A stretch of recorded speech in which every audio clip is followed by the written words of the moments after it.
Hello everyone, welcome back to my channel. तो दोस्तों, स्वागत है आप सबका हमारे चैनल पर, जहां हम बातें करते हैं फैशन, ब्यूटी, लाइफस्टाइल, पूजा पाठ से जुड़े हुए ऑल इन टॉपिक पर। मैं आपके साथ शेयर करती हूँ अपनी लाइफ का एक्सपीरियंस। तो फ्रेंड, जय श्री कृष्णा, राधे राधे। कैसे हैं आप सब? आई होप आप लोग अच्छे होंगे। मैं भी बिल्कुल ठीक हूँ। और आज का वीडियो जो है थोड़ा सा अलग है। वैसे सवाल को मैं क्लियर कर चुकी हूँ, बट फिर भी बहुत सारे लोगों का कमेंट आया, तो मैंने कहा क्यों ना अब साबुन निरमा ब्रश लगा के इसको क्लियर कर दिया जाए। क्योंकि मैं थोड़ा सा चाहती हूँ कि आप लोग जल्दी जल्दी समझ जाएं, बट कुछ लोगों का नेगेटिव कमेंट आया था, उनको नहीं समझ में आया, तो मैं समझा देती हूँ उस वीडियो में। एक कमेंट आया था कि ऐसे तो प्याज और लहसुन भी जो है वो ज़मीन के अंदर ही होता है, तो उसे भी खा लेना चाहिए। मैंने उसमें भी लिखा था, पोस्ट में भी, कि हल्दी सात्विकता में आती है, प्याज लहसुन सात्विकता में नहीं आता है। तो ये बात मैंने क्लियर की थी। तो चलिए हल्दी की जो है विशेषताएं मैं आपको बता दूं, उसके बाद हम विचार करते हैं कि हल्दी को खाया जा सकता है कि नहीं खाया जा सकता। हल्दी की शुरुआत देखिए आप, साइंस क्या कहता है और ज्योतिष क्या कहता है, खाने पीना क्या कहता है और पूजा पाठ क्या कहता है। तो सर्वप्रथम हम बहुत छोटी सी बात से शुरू करते हैं। जब आप विवाह के सामान की सामग्री बनवाते हैं अपने पंडित जी द्वारा, तो देखिए सबसे पहले वो स्वास्थ्य क्या ओम बनाते हैं और उसके बाद जो है सर्वप्रथम हल्दी लिखते हैं। खड़ी पिसी जो भी हल्दी आ रही है वो हल्दी लिखते हैं। कहने का मतलब पूजन की सामग्री में सबसे पहले हल्दी को लिखा जाता है। ठीक है, जब लड़की हो या लड़का हो, शादी की जब लगुन लिखी जाती है, आप सबके यहाँ लिखी जाती होगी, हो सकता है आपके यहाँ किसी और नाम से बुलाया जाता हो, हमारे यहाँ शादी की लगुन लिखना कहते हैं। उसे लड़की अपने कानों से नहीं सुनती है, ना ही लिखते देखा जाता है। कहते नहीं है कि पता नहीं कौन घड़ी में इनकी लगुन लिखी थी जो इनका विवाह ऐसा हुआ। तो लगुन लिखी जाती है। जब लगुन लिखा जाता है तो जो लड़की की माँ है उस पर हल्दी से तिलक करके चावल लगा के लड़के के ससुराल में भेजती है। शादी के फिर सर्वप्रथम जो 5 कार्ड निकलते हैं, जो कि मामा का, पंडित जी का, मंदिर का और ससुराल का एक कार्ड और निकलता है। इन कार्डों पे सबसे पहले हल्दी का तिलक किया जाता है, उसके बाद इन कार्डों को भेजा जाता है। दुल्हन जब विवाह करके अपने घर पे आती है, गृह निवास आती है, ससुराल आती है, तो उसके जो हाथे लगते हैं, उन हाथों के जो जल रहता है मिलाते हैं हम लोग, कहीं कहीं हल्दी का लगता है, कहीं कहीं कुमकुम हल्दी का लगता है। तो वो होता है हल्दी का पवित्र रिश्ता। जो लोग राजस्थान से हैं, कुमकुम हल्दी के रिश्ते को वो समझते होंगे, और हल्दी कुमकुम का रिश्ता वहाँ बड़ा महत्वपूर्ण होता है। तो ये है कुमकुम हल्दी की बात। अब हम और थोड़ा सा आ जाते हैं। घर का हम राशन लिखते हैं, सर्वप्रथम उसमें हल्दी ही लिखनी चाहिए। हल्दी का पीला रंग शुभता का चिन्ह होता है। हल्दी का स्वास्थ्य घर में निगेटिविटी से हमें बचाता है। माँ दुर्गा को महाप्रसाद लगाते हैं तो हल्दी की खड़ी गांठ डालते हैं। कलश की स्थापना करते हैं, उसमें हल्दी डालते हैं। और कितना भी बड़ा व्रत क्यों ना हो, जब हम उस कलश के जल का विसर्जन करते हैं तो उस जल को हम स्वयं ग्रहण करते हैं। आगे बात समझ में? तो ये है हल्दी का विशेष महत्वपूर्ण। तो अब आप व्रत में कह रहे हैं कि हम हल्दी नहीं खा सकते, ये ऐसा कहाँ है? ऐसा लिखा कहाँ है कि नहीं हल्दी नहीं खा सकते? ये भी तो कहीं नहीं लिखा है। हल्दी हम जब कलश के पानी में डालते हैं तो उस पानी को हम स्वयं ग्रहण करते हैं। हल्दी की और विशेषताएं बताऊँ। माँ को महाप्रसाद लगता है तो हल्दी की गांठ चढ़ाते हैं। जब विवाह होता है तो गठबंधन में हल्दी चावल सिक्का डालते हैं। जब माँ को तिलक लगाते हैं हल्दी का लगाते हैं। जब सगाई होती है तो हल्दी का तिलक सबसे पहले, चंदन का तिलक नहीं लगता, हल्दी का तिलक लगता है। ठीक है, अब बात करते हैं थोड़ा और। साइंस आपका कहता है हल्दी खाई इम्यूनिटी सिस्टम बहुत मजबूत रहता है। गोल्डन मिल्क के नाम से विदेशों में बहुत मजबूती से जाना जा रहा है। दूध में हल्दी मिला के पीजिए, आपको बढ़िया नींद आएगी, बढ़िया चैन से सोएंगे। कोरोना काल में विदेशों में गोल्डन मिल्क का विकास ही इसीलिए हुआ, हल्दी की वजह से। हल्दी की वजह से हल्दी मिला के ही दूध को गोल्डन मिल्क कहते हैं। हाँ जी, ठीक है। हल्दी, आपको कहीं अंदरूनी चोट लगी हो जहाँ लाल नीला निशान पड़ जाए, लहसुन हल्दी को कूट के कढ़ाई में गर्म करके चढ़ा दीजिए। देखिए सुबह तक निशान गायब कर देगी और आपका खून फाड़ देगी, एकदम क्लीन कर देगी आपके चोट के निशान को। अंदरूनी कोई मारपीट हुई हो, चोट लगी हो, तो उसमें हमारी दादी नानी माएँ जो हमारी हुआ करती थी, अब तो पता नहीं, आजकल की तो माएँ बहुत मॉडर्न हो गई हैं तो नहीं पता, मैं पुराने ज़माने की बात कर रही हूँ। मैं खुद इस टेक्निक को मैंने देखा है, अपनाया है। मुझे एक बार चोट लगी थी तो मैंने भी इस तरीके से देखा है। दूध में बढ़िया अच्छा 2-3 उबाल लगाइए, उसमें 1 चुटकी हल्दी डाल दीजिए, उसको पीजिए, देखिए आपकी सभी चोटें सही हो जाएगी। बढ़िया जुकाम हुआ हो, खाना डाइजेस्ट नहीं हो रहा, हल्दी दूध पी लीजिए, देखिए बिल्कुल सही हो जाएंगे।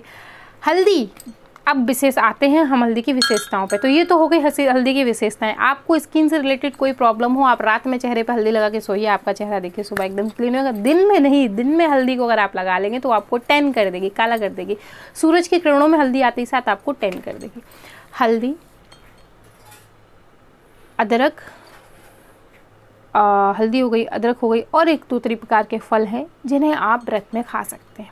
आलू, शकरकंदी, शकले जिसे कहते हैं, आपके यहाँ जो कहते हो आई डोंट नो, बट हमारे यहाँ यही कहते हैं, शकरकंदी कहते हैं। ये ज़मीन की नीचे पाई जाती हैं, नीचे उपज होती है। हल तो इन पे चलता है, चूँकि इनका फल ज़मीन के अंदर ही तैयार होता है, इसलिए ये किसी सब्जी की श्रेणी में नहीं आती हैं। हल्दी हो गई, आलू हो गई, शकरकंदी हो गई, अदरक हो गया, ये किसी फल की श्रेणी में नहीं आते, ये किसी सब्जी की श्रेणी में नहीं आते हैं, ये आते हैं कंद की श्रेणी में। कंद क्या है कभी फिर बता दूंगी डिटेल में, अभी मेरे पास इतना समय नहीं कि मैं इतनी लंबी वीडियो बनाऊं। ये कंद की श्रेणी में आते हैं, और जो कंद की श्रेणी में आता है उसे आप ग्रहण कर सकते हैं, व्रत में भी खा सकते हैं। ऐसा नहीं है कि नहीं व्रत में हल्दी नहीं खाई जाती। होता क्या है, जब हम चीज़ों को कम समझते हैं, कम जागरूक होते हैं, तो यही कन्फ्यूज़न होते हैं। जैसे कि अगर हम कम पढ़ेंगे लिखेंगे और कोई पढ़ा लिखा व्यक्ति हमारे सामने खड़ा हो जाएगा, तो हमें यही महसूस होगा ना कि हमने तो पढ़े लिखे नहीं, भाई हम इसके सामने क्या बात करेंगे, जो कह रहा है वो सही है। कभी कभी ऐसा होता है पढ़े लिखे लोग भी मूर्खता की बात कर जाते हैं, लेकिन चूंकि कुछ लोग कम पढ़े लिखे तो उनको लगता है यार इसने बात सही कही होगी, क्योंकि बंदा इतना पढ़ा लिखा है, वो विचार नहीं कर पाता। आप लोग विचार किया करिए, ज़रूरी नहीं किसी ने कोई बात कह दी तो आप उस बात को मान लीजिए, उससे आत्मा मंथन करिए। मैंने आपको इतनी चीज़ें बताई, आप सर्च कर लीजिए। कोई एक बात आपको गलत लग जाए तो कहिएगा हाँ दीदी आपने बात गलत बताई थी, और यकीन जानिए इस वीडियो को तत्काल डिलीट कर दूंगी। मैं बहुत लोलो चोपो की बात नहीं करती, बहुत मीठी मीठी नहीं बातें करती, हाँ जी ये भी, हाँ जी वो भी, हाँ जी हाँ जी हाँ जी, ऐसा मैं नहीं करती, मैं बहुत क्लियर कट बात करती हूँ। तो आप समझ लें कि हल्दी आप व्रत में खा सकते हैं। कुछ लोगों की मान्यताएं होती हैं, कुछ लोग व्रत में चमड़ा नहीं पहनते, कुछ लोग चप्पल जूते का त्याग कर देते हैं, कुछ लोग तो सिर्फ लौंग और इलायची पे व्रत रहते। मैं भी 1 साल रही थी लौंग और इलायची पे, फिर 9 दिन के बाद बुखार आ गया तो उस दिन से छोड़ दिया, अब नहीं रहती। कुछ लोग सूर्यास्त होने से पहले पानी नहीं ग्रहण करते। हाँ, कुछ लोग सूर्यास्त के पहले, जो सूर्यास्त होता है उसके पहले पानी नहीं ग्रहण करते, कुछ भोजन नहीं ग्रहण करते। तो अपने अपने व्रतों को अपनी अपनी मान्यताओं के अनुसार उठाते हैं। जैसे कि मुझे अच्छा लगता था, पहले मैं चप्पल त्याग दिया करती थी, व्रत में नहीं पहना करती थी। अब मैं जाती भी नहीं तो वैसे भी नहीं पहनना पड़ता है, लेकिन अब मैंने व्रत में जो है वो साबुन हो गया, तेल हो गया, क्रीम हो गई, पाउडर हो गई, इन सब चीज़ों का त्याग कर रखा है। किसी भी कॉस्मेटिक चीज़ का प्रयोग अब मैं नवरात्र भर नहीं करती हूँ। ये नेल पेंट भी देखिए मैंने कल लगा ली, अब पूरे 9 दिन नहीं बदलूंगी, यही रहेगी जो है वो है, नहीं तो अब 9 दिन तक कोई और कॉस्मेटिक का प्रयोग नहीं होगा। बदन पे साबुन नहीं लगाऊंगी, बहुत ज़्यादा दिक्कत होगी तो बस वही हल्दी बेसन का उपटन बनाऊंगी और उसी से नहा लूँगी। तो हल्दी बेहद उपयोगी होती है। आपकी पूजा के कार्य में सर्वप्रथम पंडित जी हल्दी लिखवाते हैं, आपके विवाह के कार्य में हल्दी लिखवाते हैं, आप पूजा करते हैं हल्दी लेते हैं, आप व्रत में भी लेते हैं। लबो लबाब जो है मुद्दा जो है वो ये है कि हल्दी शुभ होती है। जो चीज़ पूजा के, अब पूजा में क्या पंडित जी सर्वप्रथम प्याज लहसुन लिखवाते हैं कि भाई 1 किलो प्याज ले लेना, 2 किलो लहसुन ले लेना, और कलश में प्याज लहसुन डाला नहीं ना लिखवाते, क्योंकि वो सात्विकता की श्रेणी में नहीं आता। हल्दी सात्विकता की श्रेणी में आता है, और सात्विकता में जो आता है उसे आप ले सकते हैं। जैसे कुट्टू ले रहे हैं, दलिया ले रहे हैं, मूंगफली ले रहे हैं, दुनिया भर की चीज़ें आप ले रहे हैं, इसलिए आप इन्हें ग्रहण कर सकते हैं, कोई समस्या नहीं है। मुद्दे की बात जो थी वो यही थी कि नहीं हल्दी नहीं खा सकते, तो ये भी कहीं नहीं लिखा है कि हल्दी नहीं खा सकते। हल्दी खा सकते हैं, क्यों नहीं खा सकते? आप अपने, वही तो मैंने कहा, आप अपने पुराणों को पढ़िए, देखिए, हर छोटी छोटी बड़ी बड़ी जगह हर छोटी बड़ी चीज़ का जो है वो उल्लेख किया गया है। जब आप पढ़ेंगे ना तो आपको खुद ही समझ में आ जाएगा कि अच्छा। एक रामायण में चौपाई है, आप लोगों को याद हो कि मीट सीट पाठीन आहारा, पढ़िएगा ऐसे तो समझ में आएगी। जब वो भगवान राम के जो भाई हैं उनको लेने आते हैं तब इस चौपाई का उल्लेख किया है। जब आप लोग पढ़ेंगे तो इस चौपाई का मतलब आपको समझ में आएगा। मांसाहार का प्रयोग वहाँ हुआ था, जो कि भगवान ने मना कर, जब उनको पता चला तो लोग अपने अपने तरीके से करते हैं, ऐसा नहीं है। पुराणों में कहाँ नहीं उल्लेख है, हर चीज़ का उल्लेख है। आप वेद पढ़िए, तो कौन पढ़ सकता है चारों वेद? जो पढ़ सकता है वो पढ़ के देखे, कहीं आपको उल्लेख ना मिले तो मुझे बताइएगा। पढ़ें, ग्रंथों को पढ़ें। देखिए पूजा पाठ क्या है, पढ़ने की तो चीज़ है। अगर आपने अपने ग्रंथों को समझ लिया, देवी देवताओं को पढ़ लिया, उनकी व्याख्याओं को समझ लिया, तो फिर आपको क्या होगा, आपको वो चीज़ें समझ में आ जाएंगी। जैसे कुछ लोग कहते हैं कि दीदी दुर्गा सप्तशती अलग से पुस्तक है, दुर्गा सप्तशती अलग से नहीं है, दुर्गा सप्तशती मार्कंडेय पुराण से ली गई है। अब मार्कंडेय पुराण आप पढ़िएगा तो आपको समझ में आएगा, दुर्गा सप्तशती के 13 अध्याय सब कुछ आपको मार्कंडेय पुराण में मिल जाएगा। उसमें से ही दुर्गा सप्तशती लेके अलग कर दी गई है। तो अब आदमी जो है वो राजा हरिश्चंद्र की कथा को हम लोग छोड़ देते हैं, राजा हरिश्चंद्र की जो व्याख्या है जीवन की उसे छोड़ देते हैं, दुर्गा सप्तशती को हम पूरा जो है वो पढ़ लेते हैं। तो उनकी जो है उसको हटा के दुर्गा सप्तशती हो जाती है। तो ये दुर्गा सप्तशती है, कहीं अलग से नहीं आई है, दुर्गा जी की ही व्याख्या है मार्कंडेय पुराण में, उसी से दुर्गा सप्तशती बन गई है। तो इस टाइप की चीज़ें हैं, आप लोग अपने ग्रंथों को पढ़ा करें। मैं आपसे हर बार एक बात कहती हूँ कि आप अपने ग्रंथों को पढ़िए, शिव पुराण को पढ़िए, विष्णु पुराण को पढ़िए। अब देखिए, इसी में एक बात क्लियर कर देती हूँ। मैं से वही बात बोलना नहीं चाह रही थी, लेकिन पायल दीदी ने फोर्स किया था एक बार, तो मैं बोल देती हूँ। बहुत सारे लोग कहते हैं कि आपने तो शोरूम खोल रखा है। अरे महाराज, शोरूम नहीं खोल रखा प्रभु। आप शिव पुराण को पढ़िए, आप विष्णु पुराण को पढ़िए। जो व्यक्ति भगवान शिव का पूजन करता है लेकिन भगवान विष्णु का पूजन नहीं करता है, भगवान शिव उसके पूजन को स्वीकार नहीं करते। ये उल्लेख आपको शिव पुराण में मिल जाएगा। विष्णु पुराण, जो व्यक्ति भगवान विष्णु की सेवा करता है, आराधना करता है, भगवान शिव की नहीं करता, भगवान विष्णु उसकी सेवा को स्वीकार नहीं करते। आप पढ़िए विष्णु पुराण, पढ़ेंगे तो आपको खुद ही चीज़ें मिल जाएंगी। तो शोरूम कहाँ रखा है? मैं तो जो पुराणों में लिखा है वही मानती हूँ। भगवान विष्णु की भी सेवा करती हूँ, भगवान शिव की भी सेवा करती हूँ, सबकी कृपा लेती रहती हूँ। आशीर्वाद में क्या है, किसी का भी ले लीजिए, क्या फ़र्क पड़ता है। आशीर्वाद बुरे वक्त में काम आता है। कभी कभी ऐसे वक्त आते हैं कि आपके पास ढेर सारी धन दौलत रखी रहती है और वो धरी की धरी रह जाती है। ऐसा होता नहीं कि हमारे पास तो लाखों रुपया है, हमारा फला बंदा हॉस्पिटल में भर्ती है, लेकिन अब सांसें ही नहीं खरीदी जा सकती, सब कुछ की जाती। तो जहाँ सांसें नहीं खरीद सकते वहाँ आशीर्वाद और दुआएं, अच्छे कर्म काम आते हैं। इसलिए मैं आपसे कहती हूँ, आप थोड़ा सा अपने ग्रंथों को पढ़ा करें। जब अपने पढ़ेंगे ना तो आपको कोई समस्या आएगी ही नहीं। आप कुछ कहना चाहेंगे? कुछ नहीं कहना चाहेंगे, केवल नीम हकीमों से सावधान रहने की आवश्यकता है। बिच्छू का मंत्र न जाने सांप के बिल में हाथ डाल दे, ऐसे लोगों से सावधान रहने की जरूरत है। तो भाई नीम हकीम से सावधान रहिए, बकाया को तो सब ठीक है, पढ़ते रहिए। और बड़ी चीज़, ईश्वर आपकी सामग्री के भूखे नहीं है, आपके प्रेम के भाव के भूखे हैं।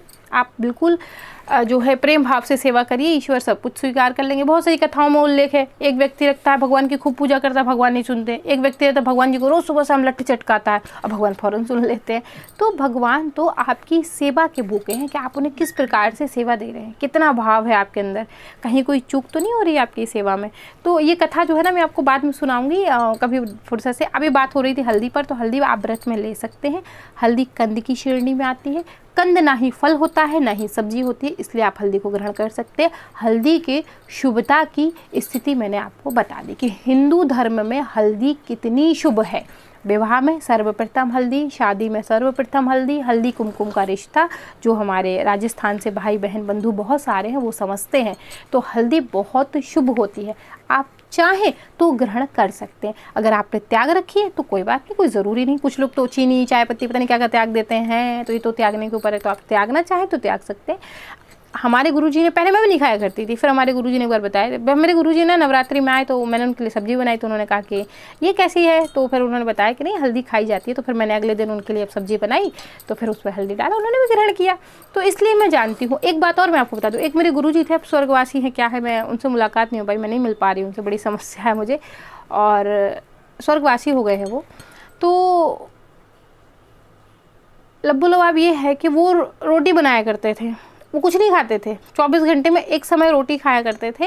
और भैया पता नहीं वो क्या करते थे, अपना बढ़िया उपला उपला जला के गोल बढ़िया बनाते थे और उसी में आटा ऐसे गोल गोल गोल गोल करके आटे को हल्दी डाल के माड़ा करते थे। उसमें नमक नहीं रहता था, हल्दी डाल के बस ऐसे ऐसे दो बना के लगा दिया करते थे, सेक लिया करते थे। कभी कभी एक मेरे लिए भी बनाया करते थे।